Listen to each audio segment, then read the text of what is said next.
امامعلی رحمان از کشته شدن تظاهرگران در قراقلپاکستان پشتیبانی کرد. سرگئی شویگو و شیرعلی میرزا مسائل امنیتی منطقه را بررسی کردند.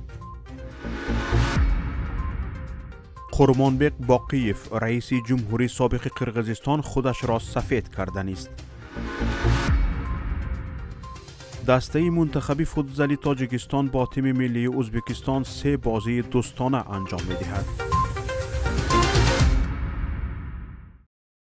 امامعلی رحمان رئیس جمهوری تاجیکستان دیروز با پرزیدنت ازبکستان شوکت میرزیویف صحبت تلفنی انجام داده. ضمن صحبت از تلاش‌های رهبریت ازبکستان برای به اعتدال آوردن وضع در قراقلپاکستان جمهوری ازبکستان اظهار پشتیبانی کرد. با اطلاع اگنتی اطلاعاتی خاور، سران دولت‌ها مسئله‌های مبرم مناسبت‌های تاجیکستان و ازبکستان را در پرتو توافق‌هایی که در جریان سفر رسمی پرزیدنت جمهوری تاجیکستان به جمهوری ازبکستان روزهای 2 و 3 ایون سال 2022 حاصل شده بودند بررسی کردند. پرزیدنت ها همچنین دایر به مسئله های امنیتی منطقوی و همکاری های دو کشور در چهارچوب سازمان های منطقوی و بین المللی تبادل نظر کردند. گفتنی است سرکوب تظاهرگران در قراقلپاکستان که 18 کشته و 243 زخمی بر جای گذاشت، همین گونه سرکوب کردن تظاهرگران همگی 1 ماه پیش در شهر خارقی ولایت مختار کوهستان بدخشان نیز از جانب مقامات قدرتی کشور به عمل پیوسته، در نتیجه نزدیک به 50 نفر در تاجیکستان کشته شدند.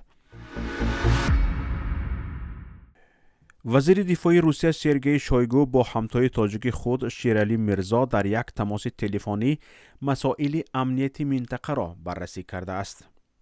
طور دفتر مطبوعاتی وزارت دفاع روسیه خبر می‌دهد وزیران همچنین وضع همکاری‌های نظامی و فنی روسیه و تاجیکستان را بررسی کردند.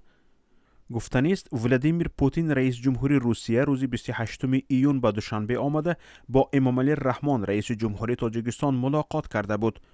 با اطلاع منبع ضمن ملاقات ولادیمیر پوتین با امامعلی رحمان روابط دو جانبه و افزا در منطقه را با توجه به افغانستان گفت و شنید کرده اند. همچنین دورنمای پیوستن تاجیکستان به اتحاد اقتصادی اوراسیا بررسی شده است. قرمانبک باقیف رئیس جمهوری سابق قرقیزستان به خاطر سفید شدنش اظهار آمادگی شرکت در مرافعه‌های اینترنتی پرونده اش کرد، اما او شرط گذاشت که این شرکتش تنها میتواند به طور آنلاینی باشد. باقیف گفت در صورت ضرورت به همه سوالهای مفتشان پاسخ میدهد.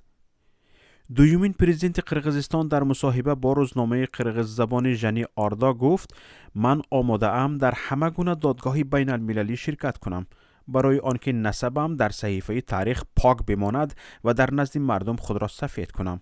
5 سال حکمرانی رئیس جمهوری دوم قرقیزستان قرمانبک باقیف با کشتارها، تعقیب سیاستمداران و مخالفین، فساد و خانوادگی کردن حاکمیت در صفحه تاریخ قرقیزستان ثبت شده است. حاکمیت باقیف 7 اپریل سال 2010 وقت انقلاب اپریلی سر زد سقوط کرد. در جریان زده‌خورد با نیروهای امنیتی 87 نفر شهروندان کشته شدند. خودی باقیف با خانواده اش به بلاروس فرار کرد و تا امروز در آنجا زندگی می کند. در قرقیزستان علیه او و اعضای عائله اش پرونده های جنایی باز شده است. باقیف غایبانه به 30 سال زندان محکوم شده است. دسته منتخب فوتبال تاجیکستان در دایره آمادگی به قسم نهایی جام آسیا 2022 با تیم ملی ازبکستان 3 بازی دوستانه انجام می‌دهد. طور مرکزی مطبوعاتی فدراسیون فوتبال تاجیکستان خبر می‌دهد روزهای 14، 15 و 17 ایول در جزخ ازبکستان بازی‌های دوستانه میان فوتبال بازان ازبکستان و تاجیکستان برگزار می‌شوند. دسته فوتبال تاجیکستان تحت رهبری پیرو واحدوف روز 7 ایول در مرکز تعلیمی بانک ملی تاجیکستان در گلستان آمادگی را به بازی‌های در پیش ایستاده آغاز می‌کند.